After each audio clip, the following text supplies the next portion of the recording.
সপ্তাহের মোড় ঘুরতেই হাজির সেই কাঙ্ক্ষিত দিন।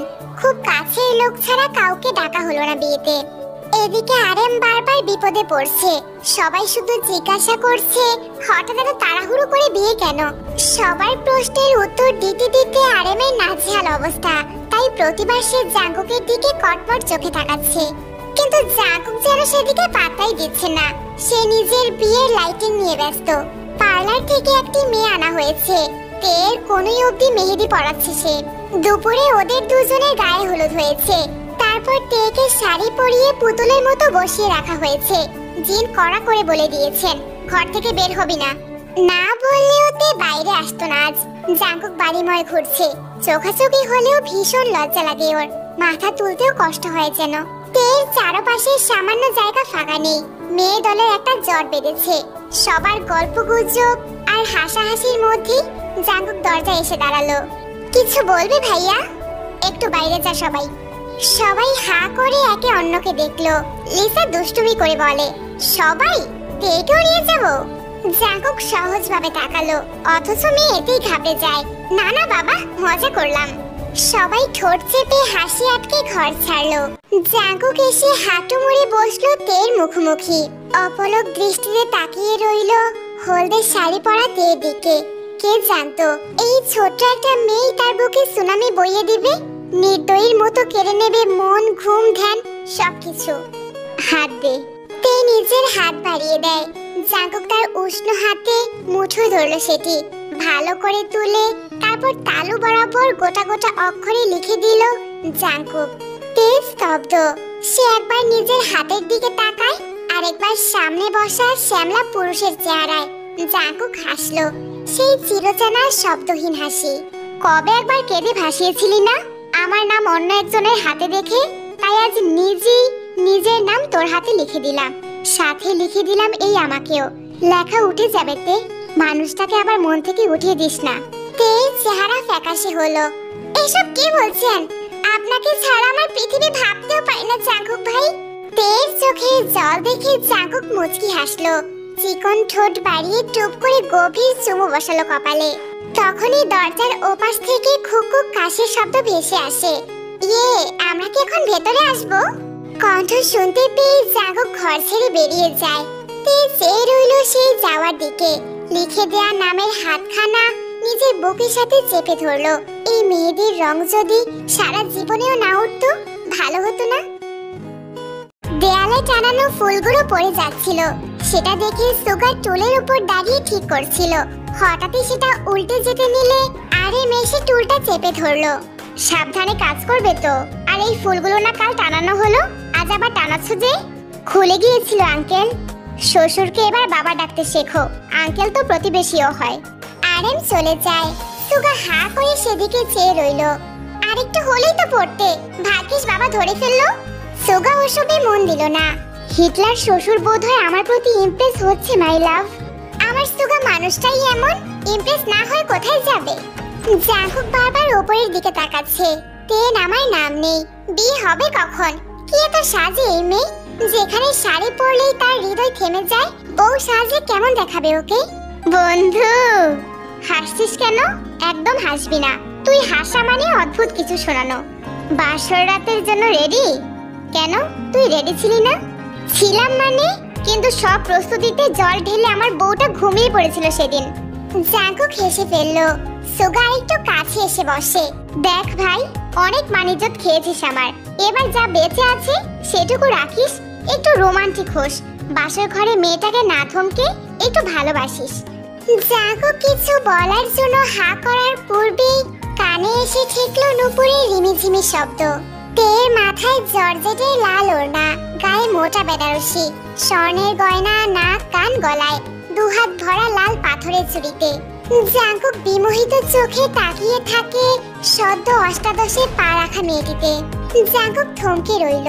তে আজ বউ নয়, সেজেছে তার প্রাণঘাতিনী।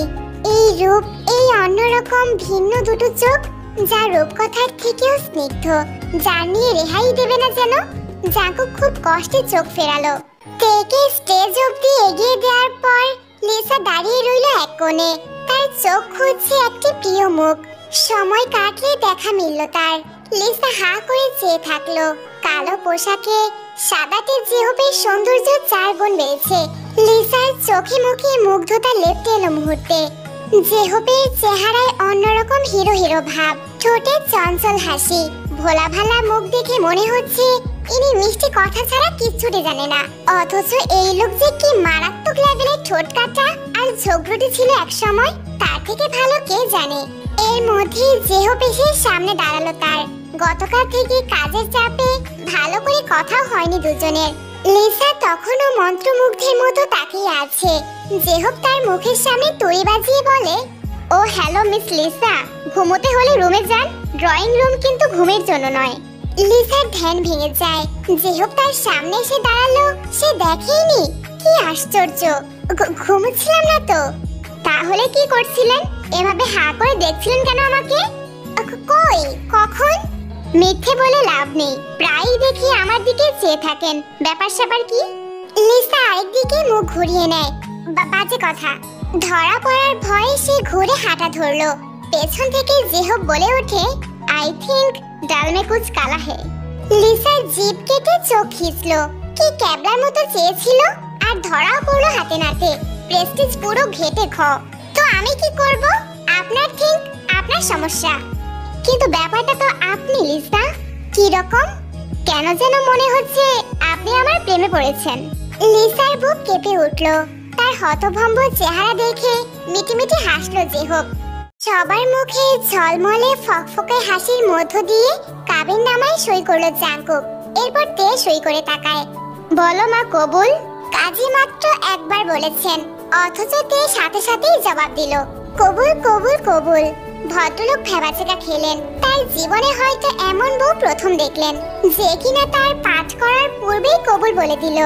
এরপর জাঙ্কুককে বলতে বললে সেও সময় নিল না। দেখেছো জেহব বাবু, এদের বাসর ঘরে ঢোকার কি তাড়া। সুগার কথা শুনে জেহব হুহা করে হেসে উঠল। মোনাজাত শেষে জাঙ্কুক তের দিকে চাইলো। এতগুলো মানুষ এড়িয়ে সরাসরি চাউনিতে তে তাকায় পরপর। স্বামী স্ত্রী হিসেবে প্রথমবার চোখাচোখি হয় দুজনের। জাঙ্কুক হাসলো। তৃপ্তির হাসি, পূর্ণতার হাসি। জাঙ্কুক কক্ষের সামনে এসে দাঁড়িয়ে পড়ে, হতভম্ব হয়। নিচে মনে মনে খোঁজা বিচ্ছুর দলগুলো সব এখানে হাজির। রীতিমতো দরজার সামনে সারি বেঁধে প্লাস্টিকের চেয়ার পেতে বসেছে এক একজন। আরে আসুন আসুন ভাইরা ভাই, আপনারই অপেক্ষায় পথ চেয়ে বসেছিলাম। তোরা এখানে? আমরা গেট ধরেছি। ভাইয়া, তুমি একই বাড়িতে বিয়ে করে গেট ধরা, জুতা চুরি, হাত ধোয়া এই সব কিছু থেকে বেঁচে গিয়েছো, কিন্তু কথায় বলে সবার জন্য আইন সমান। সুগা ভাই যা যা ভুগেছেন তোমাকেও ভুগতে হবে। আর তাই আমরা সবাই মিলে তোমার বাসর গেট ধরেছি। আভি আন্দার জানে মে पैसा देना पड़ेगा। কি শালা সম্বন্ধী, কেমন লাগছে এখন? আমার সময় তুই সাহায্য করিসনি, করলে এখন তোর সাপোর্টে থাকতাম।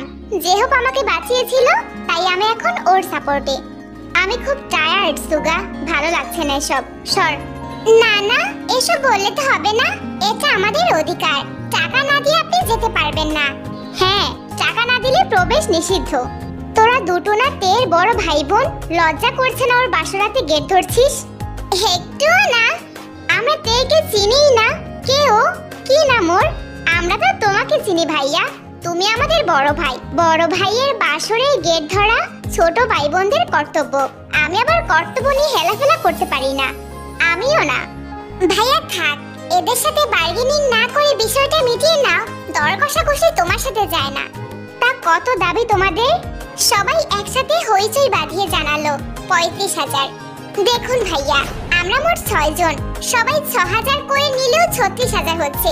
আপনাকে তো আমরা অনেক ভালোবাসি, তাই ১,০০০ টাকা ডিসকাউন্ট দিচ্ছি। ও আচ্ছা।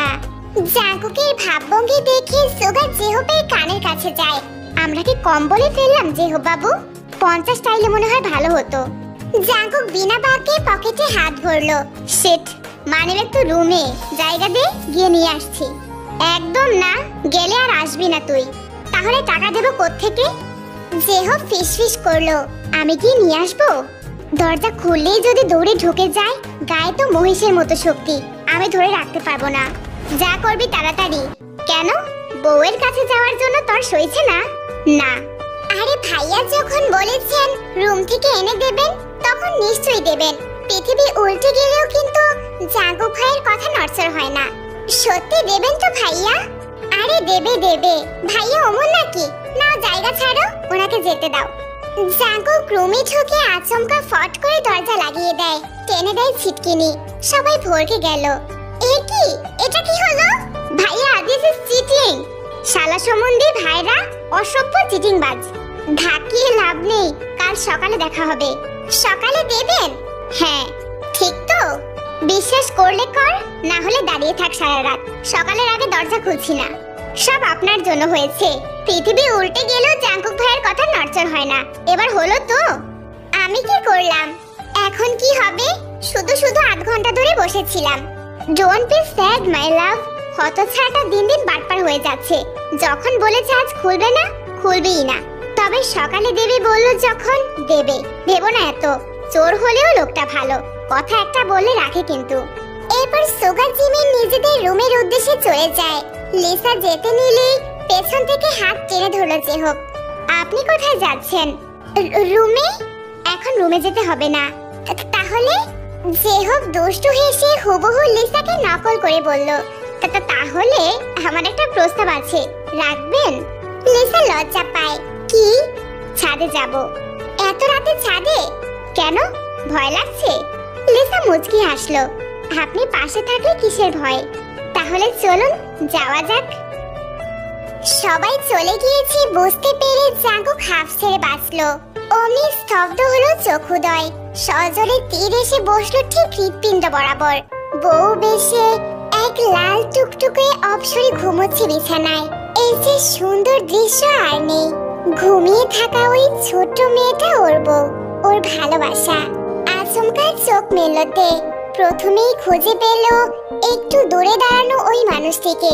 বহু প্রতীক্ষার, অনেক সাধনার আর ভীষণ ভালোবাসার জাঙ্কুক ভাই। তে তড়াক করে উঠে বসলো। ঘুমিয়ে পড়েছিল ভেবে লজ্জা পেল। অনেকক্ষণ বসে থাকতে থাকতে রাজ্যের ঘুম নামলো। এমন ঘুম যে টেরই পেল না কিছু। ওর তো এই খাটের মধ্যমণিতে বসে থাকার কথা, যেমনটাও কল্পনায় দেখতো। তার মাথায় টানা বড় সড়ো ঘুমটা সযত্নে এসে তুলবেন জাঙ্কুক ভাই। ওর নিচু মুখ তুলবেন আঙুলে, কপালে চুমু আঁকবেন ভালোবেসে। তে ঝটপট জাঙ্কুকের পা ছুঁয়ে সালাম করলো, যেমনটা ওকে জিন শিখিয়ে দিয়েছিলেন। জাঙ্কুক খানিকটা অবাক হলো। আমি একদম ঘুমোতে চাইনি জাঙ্কুক ভাই, কখন যে চোখটা লেগে এসেছিল। জাঙ্কুকের মন নেই ওতে। সে মনোযোগী চোখে তের পা থেকে মাথা অব্দি দেখে নেয়। তে অতটা লম্বা নয়, ছোটখাটো, কিন্তু শাড়ির ভারে আজ ওকে ছোট তো দূর, পূর্ণাঙ্গ নারী লাগছে। যে নারী জাঙ্কুকের ব্যক্তিগত, ওর বাম প্রকোষ্ঠে লুকিয়ে রাখা একান্ত প্রেম। আপনি কি রাগ করে? একটা আঙ্গুল লিপস্টিক পরিহিত ঠোঁটে চেপে ধরল জাঙ্কুক। থামলো তে। আচমকা চট করে ওকে কোলে তুলে ফেলল জাঙ্কুক। কিছু বোঝার আগেই মাথায় এসে ঠেকলো তুলতুলে বালিশে। জাঙ্কুক গায়ের উপর আঁচড়োয়া হতেই তে লজ্জায় চোখ নামিয়ে নিল। জাঙ্কুকের নেশালো দুটো চোখ তেকে সুস্থ থাকতে দিল না। থরথরিয়ে কেঁপে উঠল শরীর। আমি একটু জাঙ্কুক কথা সম্পূর্ণ করতে দিল না। তার মুখ তের কানের কাছে নিয়ে ফিসফিস কণ্ঠে বলে, এই রাত আমার। বলেছিলাম না আজ তুই কাঁপলেও জাঙ্কুকে, না কাঁপলেও জাঙ্কুকে। কথাটা বলে জাঙ্কুক ওর গালে চুমু বসিয়ে দেয়। একে একে কপাল, চোখের পাতা, নাকের জগা সমস্ত কিছু সিক্ত হয় জাঙ্কুকের চুম্বনে। তে লজ্জায় হাঁসফাঁস করে উঠল, চোখ দুটো ভিজে বন্ধ করে নিল। এতটা অস্থির অশান্ত জাঙ্কুক কখনো হয়নি, কখনো না। তে একটা সময় সয়ে নিল। বিলম্ব হলেও আকাঙ্ক্ষিত পুরুষের কাঙ্ক্ষিত ছোঁয়ায় ধাতস্থ করলো নিজেকে। 3 বছর ধরে তৃষ্ণার্ত চাতকে নেই অপেক্ষা করা মানুষটার নিকট সহাস্যে সমর্পণ করলো নিজেকে। তার দুটো হাত আঁকড়ে ধরলো জাঙ্কুকের উন্মুক্ত শ্যামলা পিঠে। রাতের 3 প্রহরে রচিত হলো তাদের ভালোবাসার বিস্তর রচনা, নতুন সূচনা।